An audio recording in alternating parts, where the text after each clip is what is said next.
परम आदरणीय प्रिंसिपल महोदया, उपस्थित सभी गुरुजन और यहाँ कक्षा 6वीं से लेकर 12वीं तक के सभी छात्र और छात्राओं को मेरा प्यार और आशीर्वाद।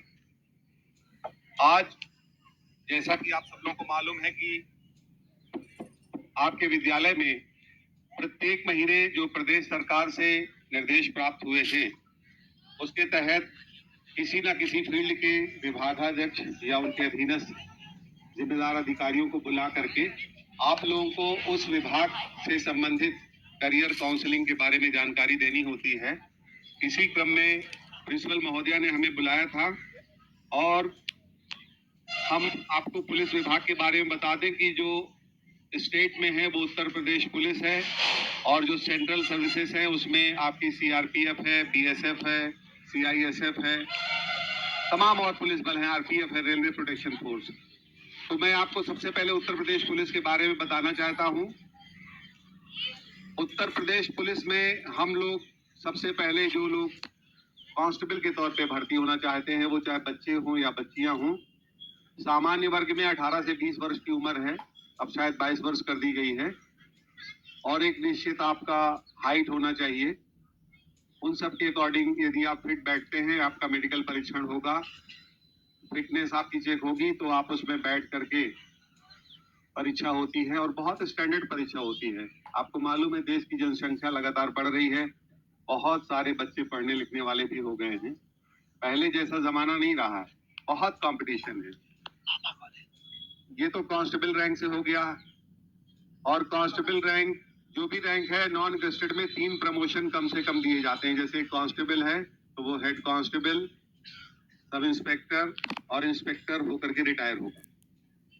मैं डायरेक्ट सब इंस्पेक्टर के रूप में 2001 में भर्ती हुआ, तो हम लोगों की परीक्षा जैसे आपकी यूपीएससी और पीसीएस की परीक्षाएं होती हैं उसी तरीके से होती हैं। सबसे पहले प्री हुआ, फिर मेंस हुआ, फिर इंटरव्यू हुआ, रिजल्ट आया, फिर हम लोग का मेडिकल फिटनेस टेस्ट हुआ और उसके बाद हम लोग 1 साल की ट्रेनिंग, कठोर ट्रेनिंग करते हैं और फिर सेवा में फील्ड में 1 साल फिर हम ट्रेनिंग करते हैं, काम सीखते हैं, हमें कैसे काम करना है, और उसके बाद हमारी फील्ड में फाइनल पोस्टिंग हो जाती है।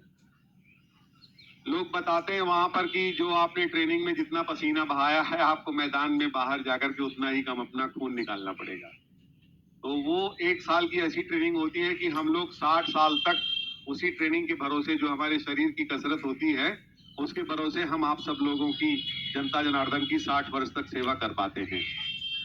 स्टेट लेवल पे जो होती है पुलिस प्रोविंशियल सर्विसेज बोलते हैं, जो हमारी पीसीएस की परीक्षा होती है, public commission service, Uttar Pradesh विभाग का लोक सेवा आयोग भर्ती करता है। उसमें पुलिस विभाग में डिप्टी एसपी रैंक के अधिकारी भर्ती होते हैं और वो जाकर के डीआईजी आईजी रैंक से रिटायर होते हैं।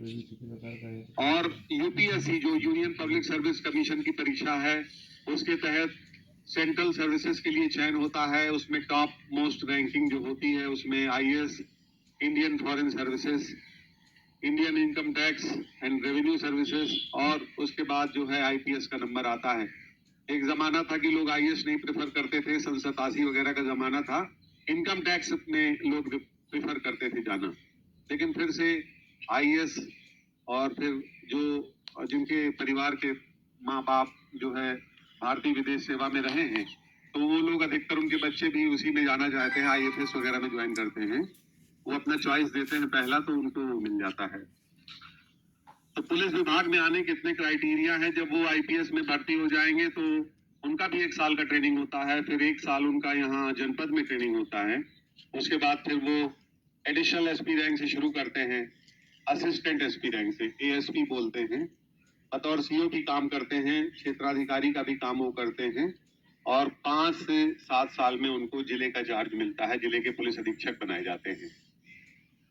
तो ये हमारे पुलिस विभाग के जो रिक्रूटमेंट की प्रक्रिया है वो मैंने आपको बता दिया। जो बच्चे भी इसमें इंटरेस्टेड हो आगे जाकर के उसके लिए तैयारी कर सकते हैं। अभी मैं आपको बता दूं, सब इंस्पेक्टर का टेस्ट इतना टफ होता है कि हमारे जो सिपाही लोग नए नए लड़के हो जाते हैं वो भी बैठते हैं तो 100 में 1 लड़का भी नहीं जल्दी पास कर पाता है। सब टाटा कंसल्टेंसी सर्विसेज उसका टेस्ट कराती है और इतना टफ टेस्ट होता है, यू विल नॉट बिलीव कि उसमें मैथमेटिक्स, साइंस के इतने टफ टफ क्वेश्चंस होते हैं। हालांकि मल्टीपल चॉइस क्वेश्चन ही होता है, लेकिन बहुत टफ होता है वो। उसमें एग्जाम निकालना एक से एक अच्छे बच्चे। हमारे फादर ने भी हमसे चाहा था कि हम यूपीएससी क्लियर करें, कहीं काम चोरी किए होंगे तो नहीं हो पाए। तो इसलिए आप लोग अपने कैरियर को यदि आगे बढ़ाना चाहते हैं, जो भी फील्ड है उसे बहुत करें। किसी भी चीज के लिए देखिए, सफलता के लिए शॉर्टकट नहीं है। आप सोचे मैं एक दिन 12 घंटा पढ़ लूं, 18 घंटा पढ़ लूं, फिर दूसरे दिन 2-3 दिन गप लड़ाऊं, यहाँ वहां गायब रहूं, तो ये सब चीजें हैं। परमानेंट अपनी क्लासेस में आइए, आप लोग क्लास करिए। क्लास के बाद जो है जाकर के घर में जो पढ़ना है वो पढ़िए। ट्यूशन की आवश्यकता है, ट्यूशन लीजिए, लेकिन पढ़ाई से मन मत चुराइए। मैं नहीं कहता हूँ सारे बच्चे नौकरी पा जाएंगे।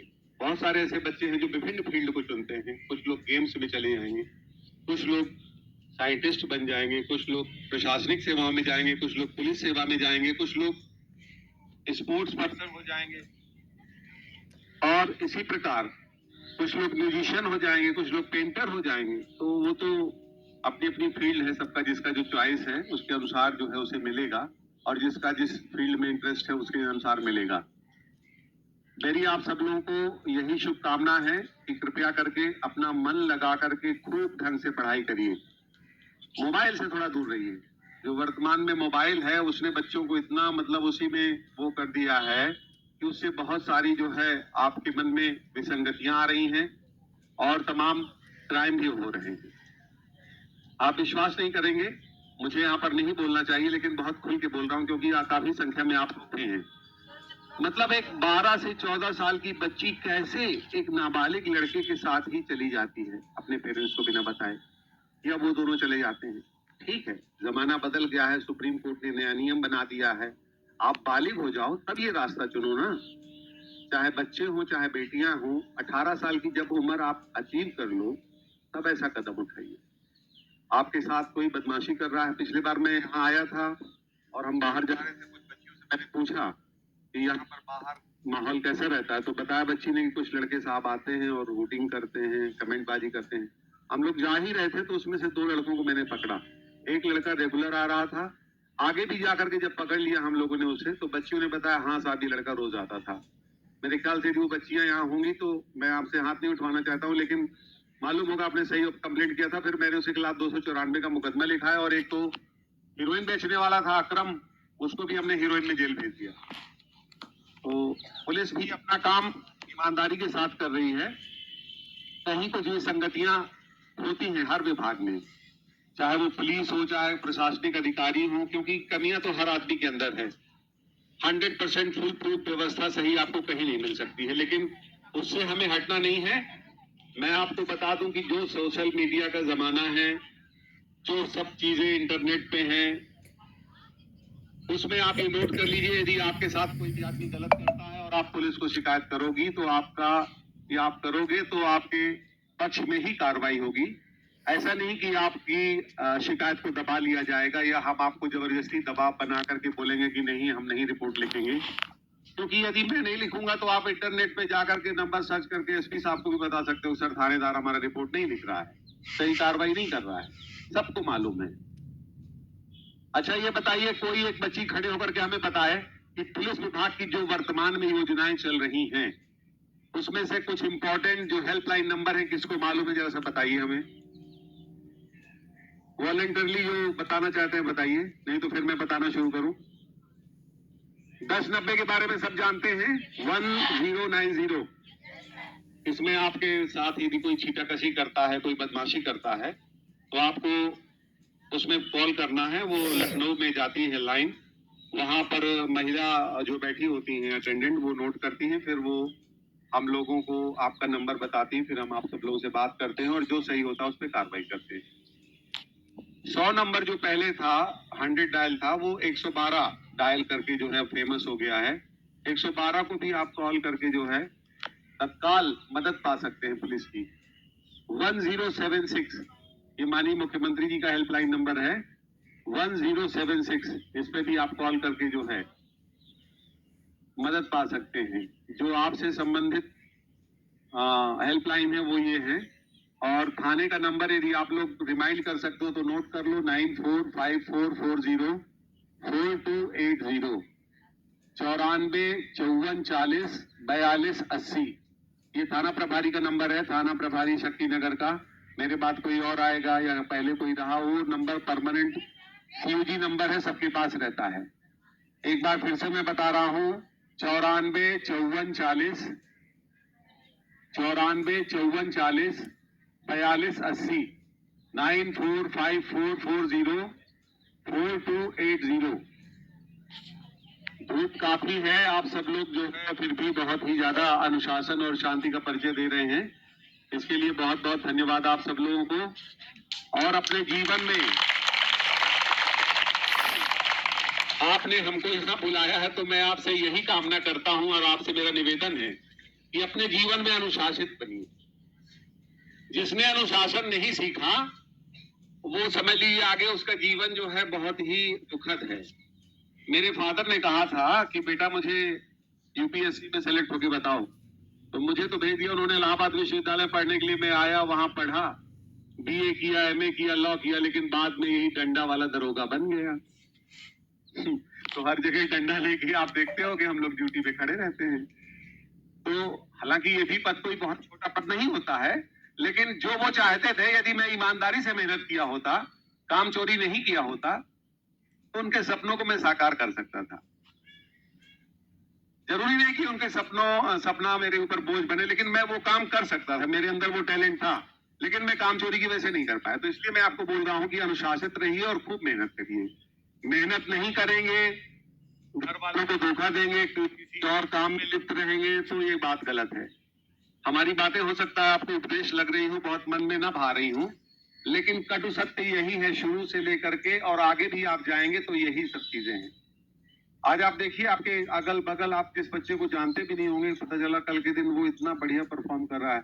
अभी मैं कल टीवी में देख रहा था, 7 करोड़ रुपए का आंसर नहीं दे पाया एक बच्चा, तरन तारन का था, और उसने 4 साल केवल 100 डायल इसमें केबीसी में तैयारी करने के लिए उसने 4 साल प्रिपरेशन किया। कंपटीशन एग्जाम देता होगा, तो 1 करोड़ उसने मिला, उसको 1 करोड़ का इनाम मिला, लेकिन 7 करोड़ वाला आंसर वो नहीं दे पाया। अभी उससे पूछा कि आपका आगे क्या लक्ष्य, उसने बताया यूपीएससी में क्लियर करना चाहता हूँ। जिसने इतना अच्छा पढ़ाई लिखाई किया, मेहनत से उस इतना बड़ा इनाम जीता, कोई छोटी मोटी बात नहीं। पहले तो 1 करोड़ ही कीमत हुआ करती थी उस शो की, अब 7 करोड़ हो गया। तो आप सब लोग यदि मेहनत करेंगे और हमारी बात को इधर से सुन के इधर से नहीं निकाल देंगे तो जरूर अच्छे बच्चे के रूप में, और अच्छा आपका भविष्य है। जीआईसी आप समझ लीजिए प्रदेश सरकार की प्रेस्टिजियस विद्यालय में से एक है। मैं आपको बता दूं, यहाँ पर आपको बहुत ही कम दाम पर शिक्षा मिलती है। आप जाइए अंग्रेजी मीडियम के स्कूलों में, पढ़ाते भी नहीं है, बस थोड़ा सा देखने में अच्छे हैं। कितनी पढ़ाई होती है आप सब जानते हैं, लेकिन यहाँ आपको हर विषय के गुरुजी मिलेंगे। बाकायदा इनके पास कोई डिग्री होती है, वो कम से कम टीजीटी पीजीटी के लिए हर परीक्षा जो होती है उसको पास करते हैं, फिर कंपटीशन में बैठते हैं आयोग से, फिर सेलेक्ट होकर के यहाँ आते हैं। तो आप गुरुजनों को ऐसे हल्के में नहीं ले सकते हैं। बहुत परीक्षा करके, बहुत मेहनत करके इन्होंने वो परीक्षा पास की है, तब आपके बीच में पढ़ाने के लिए बैठे हैं, आपके हर एक प्रश्न का उत्तर देने के लिए बैठे हुए हैं। गुरु का सम्मान सबसे पहले है। आप सबको मालूम होगा, कबीरदास जी ने कहा था, मालूम है? गुरु गोविंद दो खड़े ताके लागू पाए, बलिहारी गुरु आपने गोविंद दियो बताए। तो जो गुरु के अनुसरण में है, गुरु की बात मानेगा, और जो गुरु सिखाएंगे उसका पालन अपने जीवन में करेगा, उसको तो आगे बढ़ने से कोई रोक ही नहीं सकता है। पुलिस विभाग के बारे में और किसी का कोई डाउट हो तो पूछ सकता है खड़े होकर के। किसी को हमारे विभाग से समस्या हो, यहाँ आपके शक्तिनगर में पुलिस की कार्य प्रणाली से कोई शिकायत हो तो आप बता सकते हो। वैसे हम लोग कहीं आप लोगों को उल्टा सीधा हालत में पाते हैं तो डांट वांट जरूर देते हैं, भगा देते हैं, वो हमारा काम है। हम भी आप लोगों को थोड़ा सा कठोरता से पेश नहीं आएंगे तो फिर कौन आएगा? पेरेंट्स से तो आप लोग डरते नहीं हो।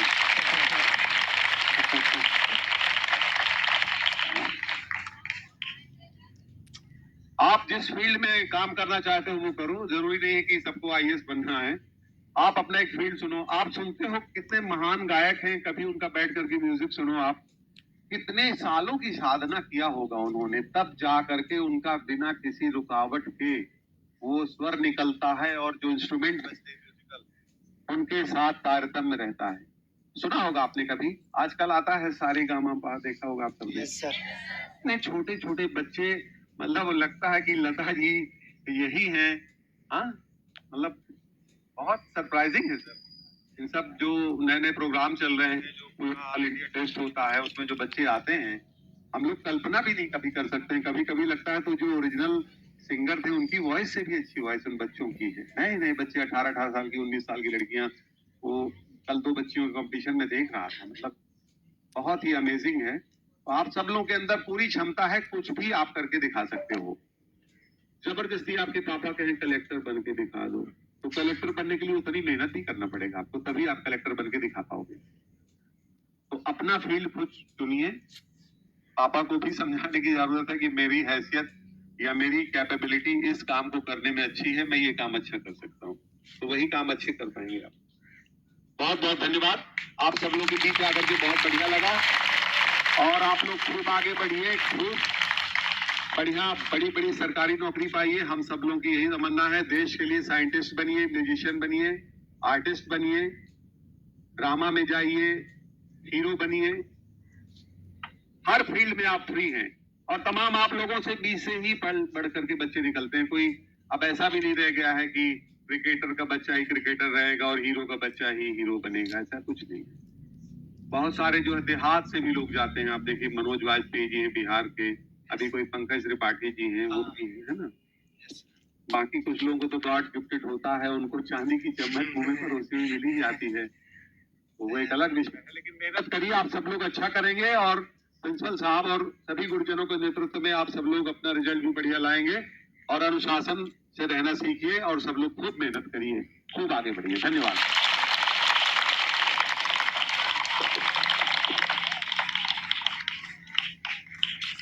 Thank you sir, thank you very much.